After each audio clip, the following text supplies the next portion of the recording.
The boy holds his lucky bell and stares out into the growing dusk. Night is coming, and with it the promise of monsters worse than anything his father has ever described in his campfire stories. Rumors of endless massacres terrify him, and he hopes his mother and father will soon return. They heard a radio broadcast promising safety to those in hiding, and they left with others to investigate. He spent the whole day staring at the dirt road leading out of the village, waiting for them to return. A few returned with wounds and horror stories, endless stories of death, destruction, and mayhem. He didn't understand any of them. They hate us. Why? Why do they hate us? Because the radio and the television tell them to. What did I ever do to them? You were born in newly created Nigeria. That's what you did. You were born a northerner. His grandmother approaches. Did you see anything out there? Philip shakes his head. If you see anything, if you see danger, ring your father's bell and hide with the others. Philip nods and stares at the bell. Will they come back? His grandmother hesitates for a long moment. I don't think so, Philip. They're hiding. Tears fill his eyes as his grandmother disappears into a small thatched home. He feels a tear slip down his face and he knows, just knows. He will never see his parents again. Grandmother Abigail hasn't smiled for days. A terrible smell of rotting flesh drifts into their village, and she tells Philip it's the stench of decomposing cows. Philip nods, but knows she's just trying to protect him from the truth. He heard the elders talking by the well. So many dead, and they are burning the bodies before there is an investigation. Who is burning the bodies? Killing crews, human butchers, men paid to make his people disappear as though they were an infestation of cockroaches, a deal with the devil for money. He hates them all and tries to sleep but can't. All he can do is stare at the door where he hopes against hope to see his parents again. But he knows they're never returning, and all he has left is grandmother Abby. Abby approaches him and lies beside him. He leans his head against her and closes his eyes and cries. He hears her open her mouth to say something, but no words come out. He opens his eyes, and she's crying silently. Before he can say anything, a bell rings. Her face grows hard as she grabs him by the wrist and leads him outside to a hatch. A moment later, they're underground, with the muted sounds of slaughter vibrating through the ground. He squirms in Abby's embrace. She holds him tighter and tighter as cries and shrieks swell into an unbearable pandemonium. He never realized humans could emit such sounds, and it's all he can do not to scream himself. He squirms, and Abby covers his mouth, just in case. Silence. Horrible, gut-wrenching silence. Philip shifts uncomfortably in their makeshift bunker and listens for something. Anything. Abby nudges him. Let's see your math skills, Philip. Math? She's trying to distract him from the hell outside. 6 plus 24 minus 8. He works it out. 22. She smiles and nods. She levels another challenge and another. He answers, with growing tears in his eyes. She touches his face. Don't think about what is happening outside. Listen to my words and play the game. He nods and tries his best to work out her challenges, but he can't help but think about his mother, his father. They said math would strengthen his brain, make him good in school, give him all kinds of opportunities his father never had. His father, he'll never do math with him again. Never play chess with him again, or hear his stories. And why? Because of men who take money to do the devil's work. Abby nudges him. Philip asks her to repeat the challenge, just as the cry of a toddler rips through the silence. He instantly looks to his grandmother. Her eyes go wide as she stands and approaches the ladder. Philip runs to her and grabs her hand. Don't go, please, please. She hesitates, staring at the hatch above. I cannot leave the boy out there alone. Philip nods and wants to hold her soft, wrinkled hand forever, but he lets go and watches her as she bravely ascends the ladder and disappears into the scorching day. Hours?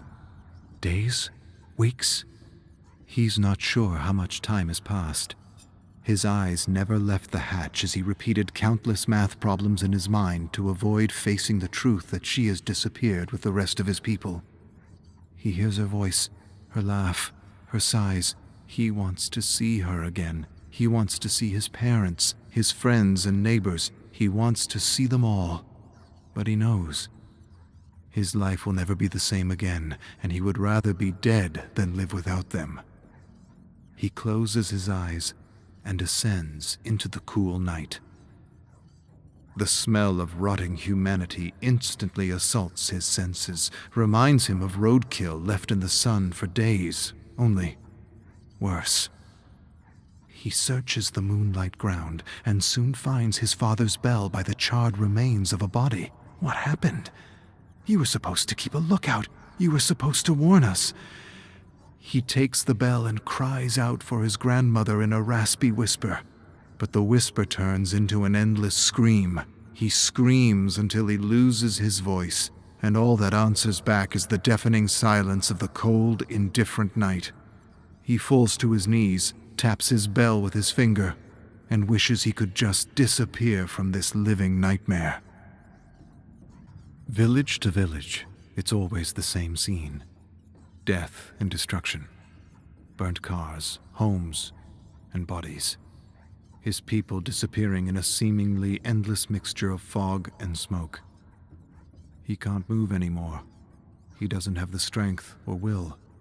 The smoke stings his eyes. The stench makes him want to retch with every inhale.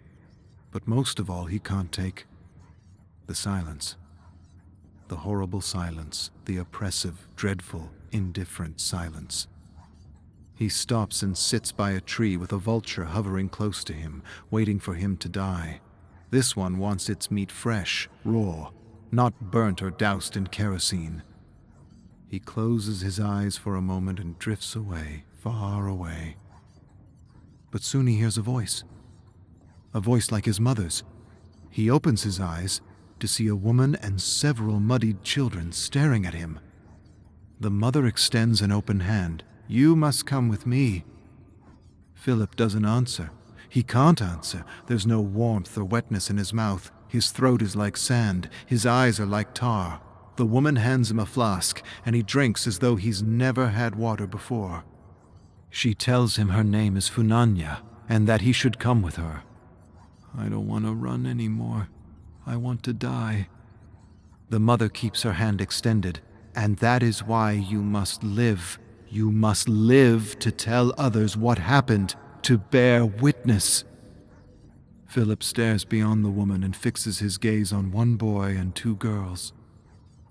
He takes Funanya's hand, and together they trudge into the thick smoke and fog, refusing to be disappeared. Philip enters a home that's been ransacked by killing crews. There's blood splatter on the wall, and a dark, familiar stench. Philip doesn't want to think about what happened to the owners. For a moment he sees his mother approaching him, but then she disappears to reveal Funanya. She approaches Philip with some salvaged school supplies. Sometimes drawing helps get your mind off things. Philip shakes his head. He doesn't want to draw, and he doesn't want to do math. He doesn't want to do anything but wake up from this terrible nightmare. He stares at the other boy, Amika, as he draws a picture of his village. He has a dozen colors to choose from, but he only uses black. Funanya doesn't understand why, but none of the colors appeal to him. It's as though he stopped seeing color. Philip stares at the picture of the colorless village and steps outside where Nikki and Chica keep watch. He shows them his father's lucky bell, though he's not sure it's so lucky anymore. He hands it to Nikki, explains she should ring it if she sees anything. "I hate the smell of kerosene." Funanya nods and agrees with Philip. It's not the kerosene, but everything else attached to it. Nikki looks at Funanya and asks why the crews are burning everything. Funanya doesn't answer, and maybe she doesn't know. Philip turns to her. They are burning evidence. Nikki and Chica look to Funanya, and she nods. Philip hears his grandmother's voice. Death plus destruction equals good business for devils disguised as humans. Philip grinds his teeth and answers the disembodied voice. They should all be killed. Those who pay for murder and those who profit from murder. Funanya stares at him. Philip, don't say such things. They are trying to take our humanity from us, and that is the one thing they cannot have unless we give it to them. Philip feels his face harden. I don't want a sermon. I want my family back. I want them to pay for what they did. Funanya puts a hand on his shoulder. Pray to the angel of mercy that we survive so that we may bear witness. Philip stares past her at the growing night. I'd rather pray to the angel of death and watch them suffer. Forgive and be forgiven? I can't. I hate them. How can they take money to do such things? There will be justice, Philip. They will not get away with their crimes. Philip doesn't say anything. He doesn't say anything because, like his father, he believes that those with money, those who can afford killing crews and the quantities of kerosene required to burn humans by the thousands, can get away with any crime they choose to commit, even mass murder. She can pray for mercy all she likes. He'd rather pray for vengeance. Those who profit from murder are worse than animals. He can't get the idea out of his head that people would do such dreadful things for money. If he survives this, if he escapes this scorching hell, he'll have his revenge. He can't help but share his dark thoughts with Funanya, who says that an eye for an eye is not the way, that an eye for an eye would make the whole world go blind and plunge us all into infinite night. The world go blind? The world is already blind to what is happening to him and his people. To hell with the world. The world doesn't care. All this unrest and destruction was meant to happen. It was a mathematical formula to divide and conquer and rob his country of its beloved resources. He heard the elders say this 100 times. Funanya gives him more wise words from dead leaders, and he stops talking about revenge. For a moment, he thinks that maybe she's right. Maybe revenge is not the solution. Maybe the world will one day wake up from its slumbering indifference and help his people. Nicky hands Philip back his bell in the dark night. It's his turn to watch for killing crews, but he hasn't slept in days and his eyelids are stones. He holds his bell close to his heart, and for a moment, just a moment, he closes his eyes. Just for 1 minute. He awakens in the heat of the morning, with a start and a terrible feeling. He vaults to his feet and searches for his new friends. He finds one. Pieces of one. Of another. He's not sure. He hears someone moaning. He searches and finds Funanya. Not dead, but dying, sliced at every tendon, writhing in agony, covered in something golden. Honey. They poured honey over her, and a million tiny black things swim, drown, and gorge on the gold and crimson streams dripping from her open wounds. The ants are crawling under her skin and eating her alive. He kneels beside her and tries to swat them away, but it's no use. They're everywhere. Funanya whimpers and sputters blood as she tries to speak, but her tongue is missing and all that issues is a terrible rattling noise. Philip kneels before her. He doesn't know what to say or do. I fell asleep. I'm sorry. So sorry. But sorry doesn't put her back together again. Sorry doesn't get rid of the ants or bring back the children she was protecting. She barely scratches something with her finger in the dirt. I forgive. Philip stares at the words for a long moment. Silent tears fall as he raises his hand in front of her face. She closes her eyes and waits for her suffering to end. He doesn't want to do it, but he has to. He knows he has to. He closes his eyes and lowers his hand over her mouth and nose, and for a moment, just a moment, he becomes her angel of mercy. Philip enters another decimated village under the cover of darkness and sees a crew, a killing crew. Maybe the very ones who killed his guardian, maybe the very ones who killed his grandmother, his parents. No hell is good enough for these demons who would take money to disappear people. They're cooking something by a fire, laughing and making jokes at the expense of those they butchered. They talk about his people as though they were animals. No, less than animals. No one takes pride or ridicules the animals they slaughter. He's never seen anything like it. Dogs without humanity, that's what they are. Dogs. Rabid dogs, nothing less, nothing more. Something ancient tugs at him. He feels darkness like a tendril from another world take hold of his young, innocent heart, not young or innocent anymore. He hears Funanya's voice.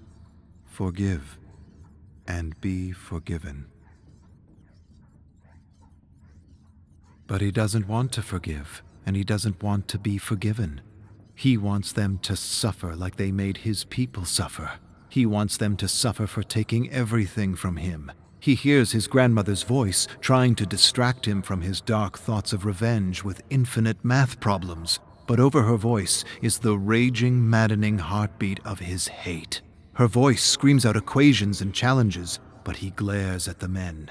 He feels kerosene coursing through his veins and he's ready to explode. An eye for an eye, and the whole world plunges into infinite night. Good. Philip notices the guns by the jeep. He could grab one and shoot them all. But he's never used a gun, and they'd probably run away. He could find a knife or machete, but these dogs would overpower him. Just walk away, Philip. Never look back. It's your duty to survive and bear witness. He ignores the voices in his head and only wants one thing. He wants them to suffer and disappear. He wants to... Yes. Take their kerosene and make them disappear the same way they made his friends and family disappear. In a swirl of smoke. And for a moment, just a moment, he is the angel of death swooping through infinite night.